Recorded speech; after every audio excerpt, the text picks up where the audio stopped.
Boy, I had so many more thoughts. But okay, well, here's one. What did you think of the different side, like when you started conversations with people that kind of could lead to different directions? What did you think of their conversation stuff? The conversations were very, very good.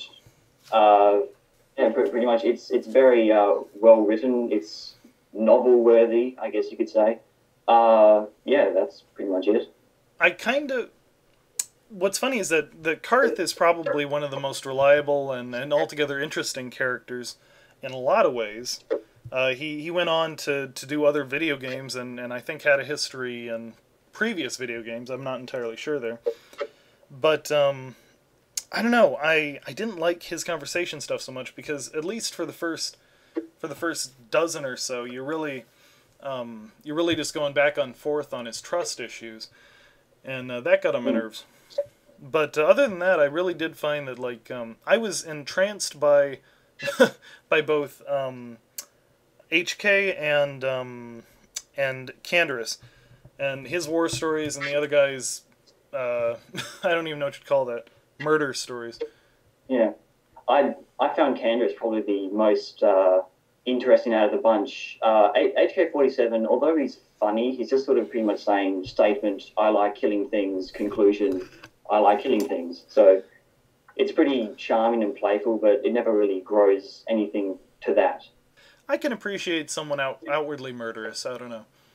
I did like HK. What I want to do is go through a few areas with Canderous because there are there are areas where you're facing, oh yeah, where you're facing other Mandalorians, and I'd like to see if he has any special lines for any of those guys. Mm. Yeah, that's one of those things about this game is that you keep thinking, oh hey, what if I went to this planet with this group of people and I've played through the game about 13 times. I still haven't, well, not played through, played halfway through about 13 times, and I still haven't uh, gotten all the lines out. I was watching a YouTube video with that Korriban assassin droid that I really like, and HK47 was with me, and they shared uh, lines together. And in about the 5 years that I've been playing this game, I've never heard them say that before. So it was just sort of reminiscent of what could have happened. It was interesting. yeah. Just to sort of veer off into something completely different. You may have mentioned this in your review, but I'll say it anyway. The combat, although it sort of grows on you, and especially when you're versing Darth Malik at the end, it's really rock paper scissors. Like when you're versing Darth Malik at the end, you pretty much can't hit him once without him hitting you 3 times afterwards. So when I was versing him, I had to hit him once, run away, heal myself, throw my lightsaber back, run at him, hit him, and then repeat that over and over again. So you said before that when you're versing tough enemies, you get reamed, I think you said. And Yeah. that, although that doesn't happen a lot, when you're versing a very powerful opponent and you can't sort of get around them, it takes more than you being clever to sort of outmaneuver them. Sometimes you just have to try again and again until luck rolls in your favor, and then you can beat them. So yeah, that's one of my major gripes with the game. Now well, one of my first experiences with the reaming, I guess, is with the Calo Nord, I believe. He catches Yeah, up to me after somehow escaping Taurus yeah, on the planet, the Sith planet. I can't even remember it anymore. Um, Korriban. Korriban, thank you. He I could not do anything against that guy because it was for some reason I somehow picked Korriban to be the first planet I visited after Taurus. Probably should have done Tatooine or something, but Yeah, went to Korriban, and yeah, I could not get past that guy. It was actually kind of a funny moment because I leave the temple, and then he attacks me, and I run back in the temple, and he doesn't follow. He just waits out there until the next time I come out. Something about that struck me as hilarious. yeah. When you know things like that are going to happen, like Kalanord can appear on Kashyyyk or Korriban, I think, like 2 or 3 planets, and when you when you know where he is, you can do the other things to get more powerful, and then you can leave KotOR to last, and then you can defeat him really easily. So when you play the game over and over again, it sort of takes away the magic, but you can work around all its difficulties and try and do it really, really easily. Yeah, see, that I wonder if that was a thing. Do you suppose the game favors visiting certain planets in a certain order, at least to some degree?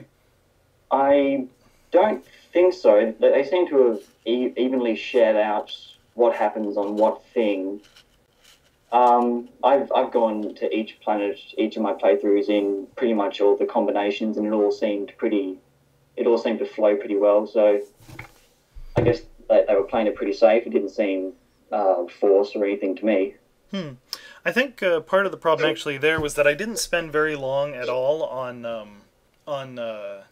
I can't remember the planet anymore. The one that you become a Jedi on. Is that Dantooine? Yeah. Yeah. Okay. Sorry. Anyway, I didn't spend very long on there. In fact, I pretty much went out, killed my potential teammate, and then yeah. Juhani, and then I. Me too. I remember you mentioning that, and I'm like, oh, good, I'm not the only person who screwed up on that. But yeah, I ended up doing that and leaving. So I didn't. My abilities weren't very amped up at all, and so I think that's why I had so much trouble when I went to Kashyyyk. But yeah, second playthroughs, I would not feel, if I were you and you're playing this for the first time, viewer, do not feel bad about going back to an early point or restarting the game and trying it again new with the new stuff you've learned. That's what I'd recommend. When I guess accidentally, well, not really, I intentionally killed Juhani because she was like, can I join you? And I was like, no, you're a Sith, and then I just killed her. Throughout the entire game, there was that blank face in my party group, and even when I was up to Darth Malak, I was thinking, what do I get? Darth Malak at the end or something? Does he join my crew? Does someone come after I defeat Darth Malak? So, and even with HK47, you can actually play through the whole game without even knowing that he exists, because you don't need him to finish it. You can just you can pass through his the shop thing that he's in and not buy him and not even know that he was even in the game. So you can finish the game with 2 minus characters. Yeah, and that struck me, like you said, that's actually kind of an interesting aspect of the game, that you can do that.